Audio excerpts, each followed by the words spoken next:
Hi there, hope you're having a wonderful day. I've got a question for you. Have you ever heard the saying that a parent is a child's first and most influential teacher? It's a well-known quote.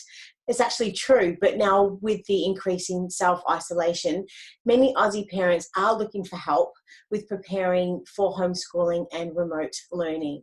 So if you are looking for support and helpful tips on how you can assist your children with their distant learning, you're definitely in the right place. So today we are joined by our special guest, Dr. Selina Samuels. Now, Dr. Selina Samuels is an experienced educator and Chief Learning Officer at Cluey Learning. She's been in education for over 3 decades and has held leadership and advisory roles for almost 20 of those years. Now, today she's going to share her top tips for maintaining continuity and learning at home, something that I'm sure parents all around Australia are eager to hear. Now, thank you for joining us, Dr. Samuels. How are you? I'm very well, Rachel, and I'm very delighted to be able to join you. Oh, well, we're very, very honoured and grateful for your time. And you really are a godsend to many parents at the moment. And it's really wonderful that you are extending your help to Aussie parents through Kiddipedia with your tips and advice. And with no doubt, there's parents that are concerned everywhere, but you're going to be able to help them today. Now, to begin with, a lot of parents at this time may feel unqualified to step into the role of a teacher, and or maybe are feeling anxious to follow the distant learning packs that the government has provided. With full respect to our teachers who do an amazing job and put many years of study to obtaining their qualifications, I guess this feeling is sort of understandable. But I just wanted to initially just ask, with the difference between the two, between a parent and a teacher, what advice do you have for a parent that has worries or concerns about their ability to self-educate their children from home? Well, I'm going to start with something that doesn't sound very reassuring, but I assure you it will be. It is hard for all parents to teach their children. Even teachers really struggle to teach their own kids. So you must feel, if you're struggling a bit, you are not alone. It's not you. There's nothing weird about you. I think parents need to probably just accept that this is going to be challenging for everybody. They're not particularly doing a bad job at all. And there's going to have to be a degree of kindness that we're all going to have to give ourselves in this new world order. So importantly, we work with, at Cluey, we work with homeschooling parents, and we have been well before COVID-19. And often it's just about making strategic decisions about how much you want to focus on that direct instruction and how much time you want to give kids to do work on their own. And we can talk about that a bit more in a minute. So it's really about being strategic and making some sort of careful decisions about how you're going to use your time. Wonderful. Well, to begin with, we published your article, and the title of the article is Expert Advice for Teaching Your Child at Home. So for a parent who hasn't read the article yet, could you please just give us an overview of what it's about and just what inspired you to write it? Well, as I said, we've been dealing with homeschooling parents for some time. And so a lot of this advice we've already tested with parents who've been homeschooling. We really felt at Cluey that there were going to be the inevitable questions and that parents feel a bit at sea because most parents have never anticipated that they're going to have to be in this situation. So yes, we just wanted to give some bite-sized advice just to start with. So the 10 tips, I'm happy to roll through them just as sort of very quick little things, and then we can get into more detail in a minute. So the first thing is to steer clear of holiday mode with structure. I know that for Victorian parents, for example, at the moment it's holidays, they're going to roll into homeschooling, and you need to make the distinction between what feels like holiday, what feels like homeschooling.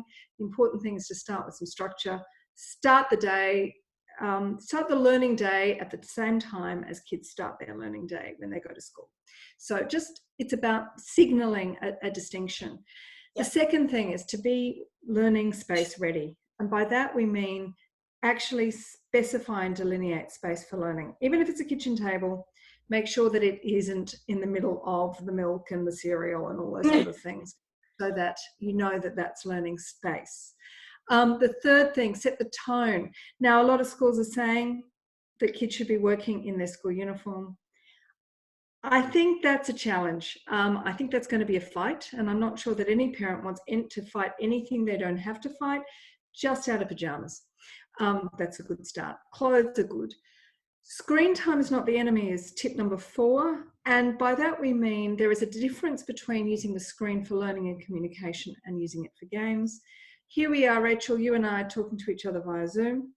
We're beaming out to people all over the place. Technology is a wonderful, wonderful opportunity for connection. So screens are not your enemy. They can do something that we need at this time. The 5th tip, break content into chunks. So don't spend Monday on maths, Tuesday on English, Wednesday on science. Chunk things down and use a timetable and a structure so that you keep things varied. Tip number 6, which is my favorite tip, read. Keep reading. If in doubt, if you can do nothing else, just get the kids to read. And can I suggest that parents are the best, as you said, the parents are the first teachers. They're our best models. So if you want your kids to love reading, you've got to read yourself. There's also evidence that the same gender parent needs to do the reading. So it's not just mum reading, it's dad reading too. Let your child be the teacher is tip number 7. That's about encouraging children to teach you what they're learning. I think that's a great tip. We might spend a bit more time on that in a minute. 8, keep learning fun. Don't feel that silence means learning or that learning means silence. Sometimes fun, laughing is all part and parcel of the learning process. When kids have fun, the brain releases more dopamine. They have a positive attitude towards learning. This is all good. 9, feedback, feedback, feedback. It's all about giving feedback. Again, I think this is something we can delve into more detail, Rachel, because it's complex for parents. And finally, and this was my first thing, and I think that the most important, number 10, go easy on yourself. This is not going to be easy. You're not going to get it right. It's going to be okay. Yes. Well, I think for everyone watching, when you read the article, we go into a lot more detail within those paragraphs. But thank you for giving us an overview on the top 10 tips. Definitely we'll have a link at the bottom of the introduction paragraph for everybody to read the article. But let's get stuck into the 3 key questions. So question number 1, how do I get started with teaching my child at home?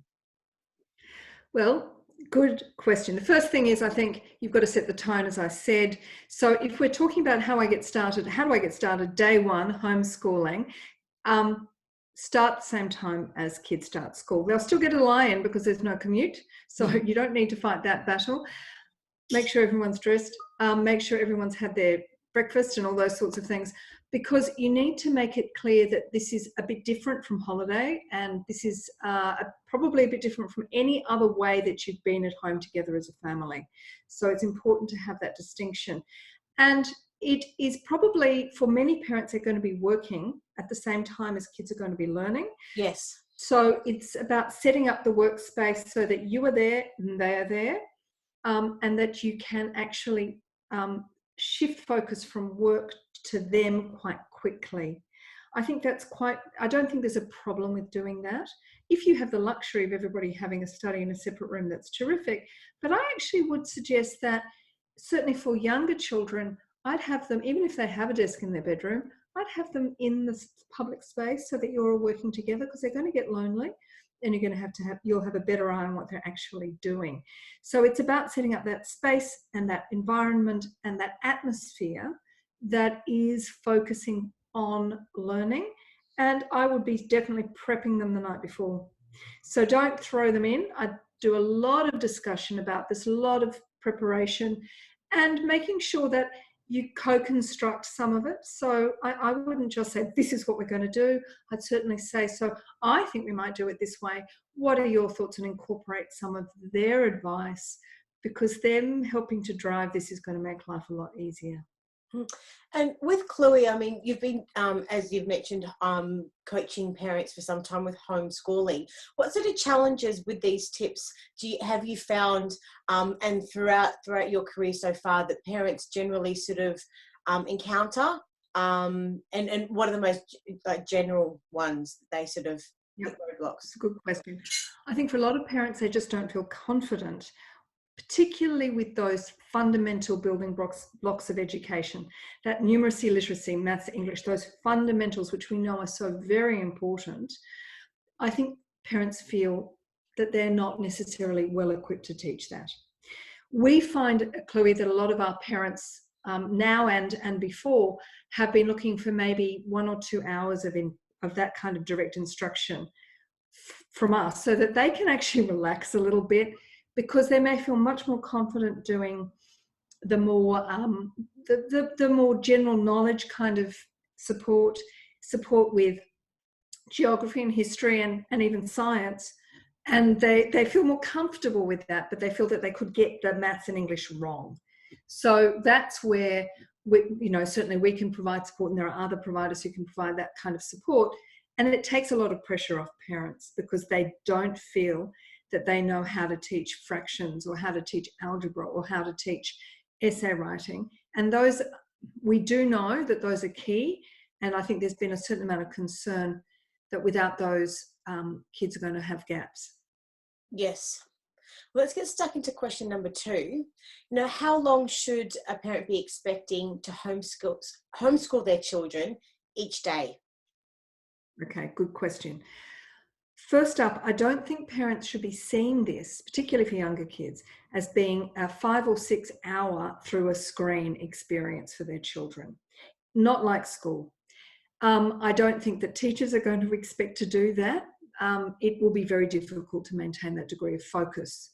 So for a start, there is a general rule that for younger students up to year 3, we're looking maybe up to about 2 hours of intensive learning. Doesn't mean that there's not more general learning, but of intensive direct instruction.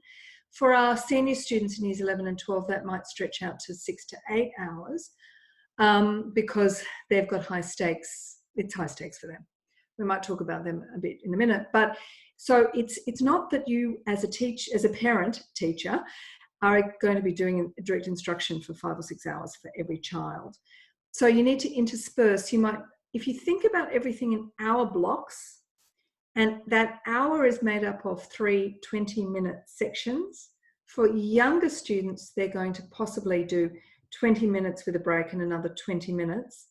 For older students, they can concentrate for longer. But I would suggest that you break the day up into a subject in the morning, maths, say, and then some time, and then English in the middle of the day, and keep things moving so that the kids aren't being bored. And in between, there will be exercises that the school will give them. There will be opportunities to practice what they've done. There'll be reading to do. There are lots of other things which are also educational, which you can get them to do, which doesn't mean that you are the direct instructor. You can get on with your own work, in other words, and sort of be there to supervise and to support them. Okay, so to clarify, if we just sort of break this down into, say, three or 4 groups. For a parent with a child in preschool, how many hours would you suggest with that they should be homeschooling per day? What would you suggest if we would say that? I would say up to 2 hours. I think very little people, they are not going to have the ability to concentrate. Mm-hmm. And it's actually about keeping them doing things and playing, because for most little kids, playing is learning. So the fact that they're playing doesn't mean they're not learning. So you should be calm about that. Yes. So, and for a parent with a child in primary school and up to grade 3, as mentioned, how many hours a day should they be? I think up to grade 3, we're looking at about 2 hours, maybe up to 3. Then moving up, so when they in grades 5 and 6, say, we're looking at more about 4 hours. Again, it's not all going to look like you are in control of their learning. They will be doing exercises and practicing and writing, a lot of work on their fine motor skills as well as their computer skills. As well. And then after grade 6, you're saying for secondary, 4+ hours. I think they're starting to increase. So for 7 and 8, it's incremental, depends on the child, but I think we're looking at sort of 4, 5, and then in 9 and 10 around 6 hours, and then for 11 and 12 up to 8 hours, because they really need to get that work in. Yes. Okay. Let's get stuck into the next question. What should I be wary of when it comes to teaching children at home? Okay, well, I think that we'll talk about two things. The first thing is how they access online material, what they do with it. And the second thing is how to give feedback, because I think these are two very important bits of advice. The first thing is we know there are lots of resources online. Galleries and museums have put their collections online so that you can tour around them, which is terrific. I mean, how fantastic. There are also, of course, as there have always been, great resources on YouTube, great documentaries, films. There's a lot of good stuff out there. My warning is to be careful what you do with the content. So all this sort of stuff tends to position us as passive consumers of information. The important thing for learning is active engagement. So I would say, by all means, encourage your kids to access this material, obviously the right material, but use it judiciously. That is to say, get them to do something with it. Because it's in repurposing what you've watched into something else, writing a story about it, giving a presentation, teaching your younger brother about it, whatever it may be. It's in doing that that you lay down the neural pathways which will help you to understand that material and remember it. So the challenge is to make a decision about what you need to do with it. So whatever film it might be, it's not just watching it, it's what's next. What do I do with it next? And you need to think as a parent, what would I get them to do that will both help them to learn about that content and actually practice a different skill? So the skill of composing a story, the skill of writing an essay, the skill of doing a PowerPoint presentation, whatever it is that you might feel is useful, that is really what the key is. So that's the first thing, and I think that's really important. And the second thing is, once they've done that, that gives you as a parent the opportunity to provide them with feedback. Because feedback is the single most valuable intervention that any educator can give a child. And you are now the educator as the parent, so give them feedback. And that means not necessarily just saying, oh, that was great. It's more, talk to them about how they went about doing it. How did they approach the process? What was their application like? Did they really focus? Were they creative in how they went about doing whatever it is that you've asked them to do? You don't need to tell them necessarily that they were brilliant. And I would always warn against empty praise. So don't say, oh, you're fantastic, you're clever. They know you love them. The important thing is to give them meaningful feedback that will help them understand how to do the good things again and how not to do the things they did less well again. Mm-hmm. So it's about, you really applied yourself. That was a creative approach. Maybe what you could consider doing next time is, so that you're giving them very strategic advice and that they're learning those skills as well. So those two things: use online material judiciously, provide feedback in a meaningful way. Mm-hmm. A few questions with that. What online material would you be suggesting parents using? You've mentioned about the museums, which I think is absolutely brilliant. Is there any other online tools that you recommend? There are so many online tools, it's hard to pick them out. I think that, as I said, asynchronous tools, so the educational tools that are out there that students access in their own time. By asynchronous, I mean there's no direct communication. They are great for a while, but they tend not to give very good individualized feedback. So it all comes down to that question. I would make sure that some of the screen time that you're giving them is for direct communication, whether the school is providing that, which they may well be doing, or whether you're finding a way to connect with other people or other educators, as we do at Cluey. I think I would definitely I'd put a bit more time into how they're going to connect with people using technology. By all means, use those asynchronous tools, but just mere gamification of learning doesn't actually give them the guidance that they need. Yes. They love it because it's a game, but I'd be wary about overdoing the gaming, because I think actually they don't learn as much as all that. So with that, what open-ended questions and phrases should parents be asking their children in a teacher's shoes at home for the moment? Could you give us some key phrases that parents can be asking their children, open-ended, that will be able to at least spark that conversation and engage that learning? Great question, Rachel. For a start, so when I talk about authentic questions, so we're talking about open-ended questions, which means that there is no one answer. And authentic questions are questions that the asker doesn't necessarily know the answer to. So when you're asking a question, it's not that you don't have an answer for it, but you don't know what the answer the child will give. So you try and avoid guess what's in my head questions, but you're asking questions that will genuinely create them thinking and will start a conversation between you and the child. So a really good one, a really all-purpose one is, what makes you say that?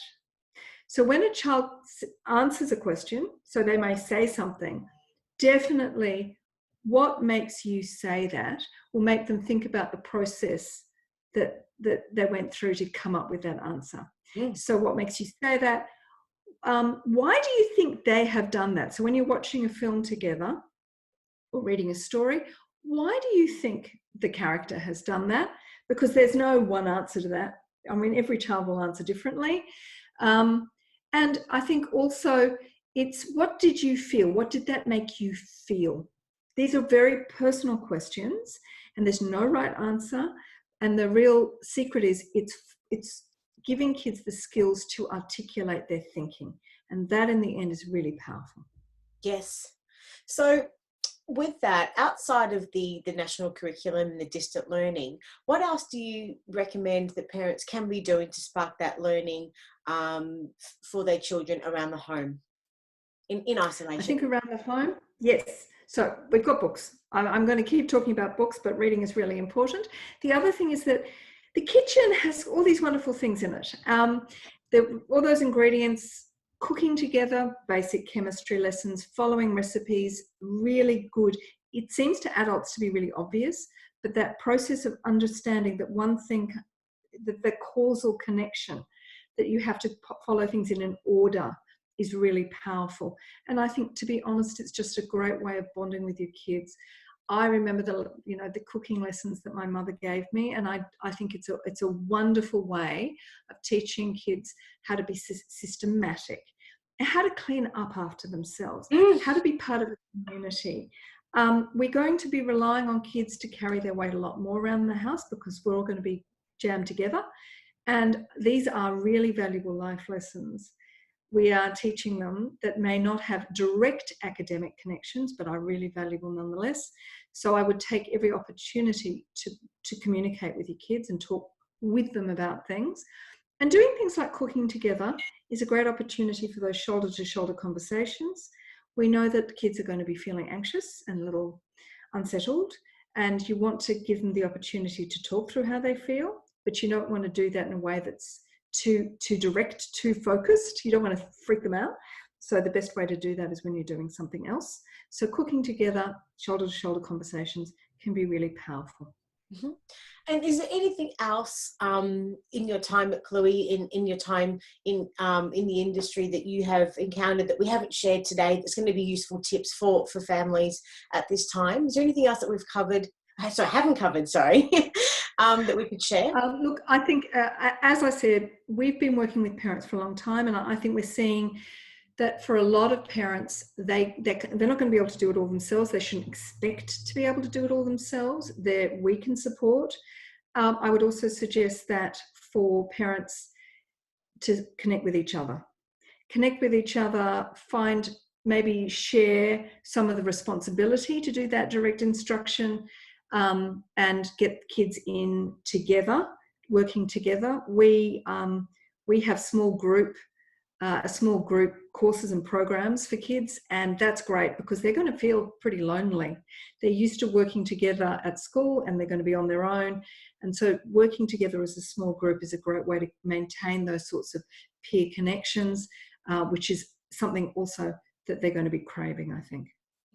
Well, look, you've given us incredible information today, very insightful, extremely helpful, and as I mentioned earlier, a godsend for this time. And if parents have got any other questions, they want to learn more about Cluey Learning, where can they find you? Well, the best thing is to go to the website, which is clueylearning.com.au. The other thing to bear in mind is we have some free webinars for parents. I think the first one is next week, but all that information is also available. We're putting that out on Facebook as well. These are free webinars. Parents can send questions through, and I will do my very best to answer all their questions and to make sure that we support you all in this interesting new time. Well, Dr. Selina, thank you so much for your time today, and I really hope to have another chat in the not too distant future. But thank you so much. Take care, and we'll speak. You're very welcome. Okay, bye-bye. Bye-bye, everyone. Thank you.